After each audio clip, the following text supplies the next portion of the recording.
اس بات میں کوئی شک نہیں ہے کہ ڈپٹی کمشنر گوجرانوالہ نوید احمد صبح سویرے ہی نکل پڑتے ہیں سرکاری کاموں کی چیکنگ کے لیے، بالخصوص ستھرا پنجاب اور موجودہ ترقیاتی منصوبوں کی نگرانی کے لیے۔ اور اس کے ساتھ ساتھ گوجرانوالہ میں جب رمضان المبارک کا آغاز ہوا تو انہوں نے اس بات کا ٹاسک لیا کہ وہ مہنگائی مافیا کو کنٹرول کریں گے۔ پیڈا فورس ان کے ہمراہ تھی اور ان کے ساتھ ساتھ مختلف پرائس کنٹرول مجسٹریٹ جن کی تعداد 20 سے زائد بتائی جاتی ہے، ان کی بھی ایک پوری ٹیم ان کے ساتھ تھی۔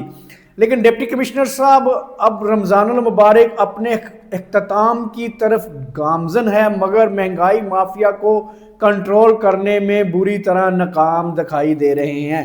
اگر ہم بات کریں صرف اور صرف گوشت کی قیمتوں کی، رمضان المبارک کا آغاز ہوتے ہی ہم نے یہ چیلنج دیا تھا کہ ضلعی انتظامیہ جو ہے وہ گوجرانوالہ ضلع میں تقریباً صرف 10 دکانیں ہی ایسی دکھا دیں جہاں پر چھوٹا اور بڑا گوشت اور دودھ اور دہی کی قیمتیں سرکاری قیمتوں کے مطابق ہوں گی، مگر ایسا کچھ نہیں ہو سکا۔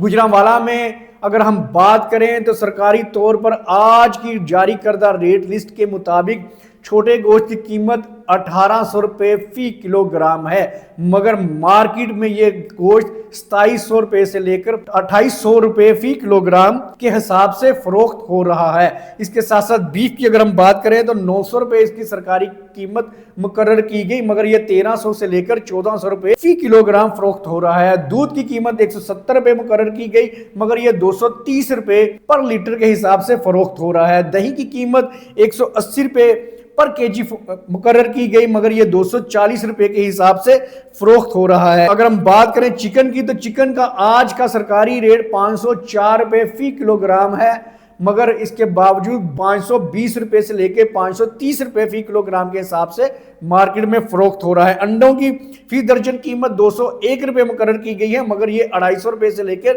260 روپے فی درجن کے حساب سے فروخت ہو رہے ہیں۔ پھلوں کی اگر ہم بات کریں تو اول درجے کا خربوزہ جس کی قیمت 120 روپے فی کلو گرام مقرر کی گئی ہے، بڑی ڈٹائی سے جو ریڈی بان ہے انہوں نے بڑے بڑے بینرز لگائے ہوئے ہیں جن کے اوپر 150 روپے فی کلو گرام کے حساب سے فروخت ہو رہا ہے۔ سیب کی قیمت 400 روپے مقرر کی گئی، مگر 450 روپے میں۔ کیلا اول 225 روپے مقرر کی گئی، مگر 300 سے لے کر 350 روپے کے حساب سے فروخت ہو رہا ہے۔ سپر باسمتی چاول کی قیمت 300 روپے مقرر کی گئی، مگر یہ 320 سے لے کر 340۔ اسی طرح دال چنا 220 مقرر کیا، مگر یہ 250۔ کہتے ہیں کہ جنگل میں کسی نے گلہری سے پوچھا کہ تم جو ہے سارا دن کیا کرتی رہتے ہو؟ وہ کہتے ہیں میرا کرنے کو چھوڑو، یہ دیکھو کہ میری آنیاں جانیاں کیسی ہیں، ایک درخت سے دوسرے درخت سے دوسرے سے تیسرے درخت پہ میری آنیاں جانیاں تم چیک کرو، یہ مت پوچھو کہ مجھے کیا کر رہی ہو۔ اسی طرح ڈپٹی کمشنر صاحب آپ کے تمام تر مشقت، تمام تر صبح سویرے اٹھنا کا عام شہریوں کو، عام جو گوجرانوالہ کے رہنے والے ہیں ان کو کیا فائدہ ہے؟ اگر ہم اسی طرح ترقیاتی منصوبوں کی بات کریں تو گوجرانوالہ میں میگا پروجیکٹ جو ہے میٹرو بس شروع کیا گیا ہے۔ اب مجھے یہ بتائیں کہ اس جی ٹی روڈ کو درمیان میں سے کھود دیا گیا ہے، حالانکہ پلان یہ ہے کہ جب یہ میٹرو بس بنے گی تو جی ٹی روڈ کی سائیڈیں جو ہیں وہ بڑھائی جائیں گی، ان کے سائیڈ ایریا کور کر کے جی ٹی روڈ کو کھلا کیا جائے گا۔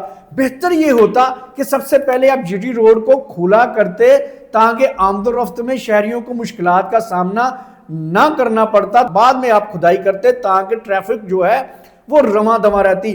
کہتے ہیں سی ایس ایس کرنے والے جو ہیں اس ملک کی بھاگ دوڑ سنبھالے ہوئے اس ملک کے کرتا دھرتا ہیں اور وہ بڑا مائنڈ رکھتے ہیں۔ ایک عام لے مین جو ہے وہ یہ سوچ رکھتا ہے کہ سب سے پہلے جی ٹی روڈ کو کھلا کیا جاتا، پھر اس کے بعد جو درمیان میں سے ہے کٹ لگا کر میٹرو بس کے لیے کھدائی کی جاتی۔ آپ نے پہلے اس کو کھود دیا ہے، اس کی وجہ سے ٹریفک کی لمبی لمبی لائنیں لگی ہوئی ہیں، تو ایسے میں آپ کو کون عقل مند کہے گا؟